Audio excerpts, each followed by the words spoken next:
2024 లేదా 25లో డిగ్రీ లేదా బీటెక్ చదివారా? సాఫ్ట్‌వేర్ జాబ్ కోసం ఎదురు చూస్తున్నారా? అయితే కోడ్ జ్ఞాన్ 100 డేస్ కోర్సులో చేరండి. జాబ్ సాధించండి. Hello sir. హలో అండి. ప్రతి ఒక్కరికి ఒక్కొక్క చిన్న డ్రీమ్ ఉంటుందండి. మ్యాంగ్ గానీ, ఫ్యాంగ్‌లో గానీ జాబ్ రావాలనుకునేటువంటి వాళ్ళు చాలామంది ఉంటారు. దానికి ఎటువంటి క్వాలిఫికేషన్ కావాలి? ఎలాంటి స్కిల్‌ని నేర్చుకోవాలి? ఎన్ని డేస్ పడుతుంది? సో ఈ మ్యాంగ్ కంపెనీస్ అండి. మ్యాంగ్ అన్నప్పుడు meta, Amazon, Apple, Netflix and Google వస్తాయి అనమాట. ఇదివరకు వీటిని ఫ్యాంగ్ అనేవాళ్ళు. సో బికాస్ ఇదివరకు మెటా అది ఫేస్బుక్ వచ్చేదన్నమాట. సో ఇప్పుడు దీన్ని మ్యాంగ్ అంటున్నారు అనమాట.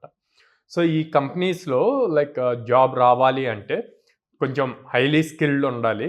సో ఎలా స్కిల్డ్ ఉండాలి అంటే మళ్ళీ అదేమి లైక్ రాకెట్ సైన్స్ ఏం కాదు.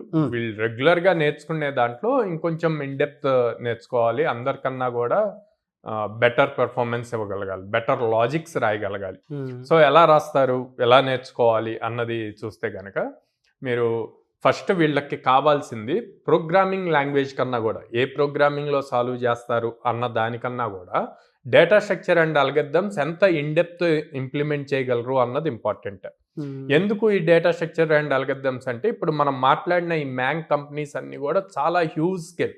అంటే ఫర్ సపోజ్ యాపిల్ తీసుకున్నారనుకోండి, యాపిల్లో ఒక యాప్ బిల్డ్ చేస్తే కొన్ని మిలియన్స్ ఆఫ్ యూజర్స్ యూజ్ చేస్తారు ఎంటైర్ వరల్డ్ మీద, రైట్?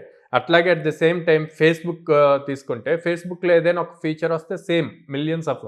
అందుకని డేటా స్ట్రక్చర్ అండ్ అల్గరిథమ్స్ చాలా స్ట్రాంగ్గా ఉంటే కనుక హ్యూజ్ నెంబర్ ఆఫ్ ఆడియన్స్ వాళ్ళు రిలీజ్ చేసే ఫ్యూచర్ని యూజ్ చేయడానికి కావాల్సినట్టు వీళ్ళు డిజైన్ చేయగలగాలి. ఆ ఆర్కిటెక్చర్ బిల్డ్ చేసే స్కిల్ ఉండాలి, క్యాపబిలిటీ ఉండాలి. సో అలా ఉన్నప్పుడు వీళ్ళ ప్రొఫైల్ ఆటోమేటిక్గా అవుట్ స్టాండింగ్గా ఉంటుంది అనమాట. అందుకని వీళ్ళు ఆ డెప్త్ ఆఫ్ స్కిల్ నేర్చుకోవాలి. సో ఆ స్కిల్ నేర్చుకున్నప్పుడు ఎలా ప్రూవ్ చేస్తారు? సో ప్రూవ్ చేయడానికి లైక్ ఇంటర్న్షిప్స్ లాగా చేస్తాము. At the same time Google certifications ఉంటాయి, మెటా సర్టిఫికేషన్స్ ఉంటాయి, అజ్యూర్ సర్టిఫికేషన్స్ ఉంటాయి, మైక్రోసాఫ్ట్.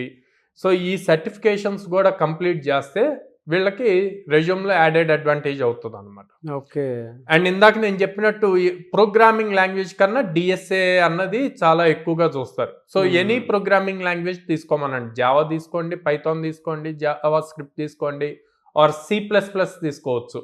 సో ఏది తీసుకున్నా బెస్ట్ థింగ్ ఏంటంటే వీటిల్లో మీరు ఎగ్జామ్కి వాళ్ళ ఇంటర్వ్యూ ఫేస్ టు ఫేస్ ఉండదండి. స్టార్టింగ్ అంతా ఆన్లైన్ ఉంటుంది. ఆన్లైన్లో వాడు ఆప్షన్ ఇస్తాడు, నీకు కావాల్సిన ప్రోగ్రామింగ్ లాంగ్వేజ్లో నువ్వు సాల్వ్ చేయి అని చెప్పి. సో అప్పుడు వీళ్ళకి ఆ రెస్ట్రిక్షన్ ఉండదు, ఈ పర్టికులర్ ప్రోగ్రామింగ్ లాంగ్వేజ్ అన్న రెస్ట్రిక్షన్ ఉండదు. అది యాడ్ అడ్వాంటేజ్ అయితే. నెక్స్ట్ థింగ్ వచ్చి communication skills. So communication skills చాలా ఇంపార్టెంట్. ఎందుకంటే అక్కడ ఎక్కువగా ఇంటరాక్షన్ అవ్వాలి, టీంతో ఇంటరాక్ట్ అవ్వటం ఇంపార్టెంట్.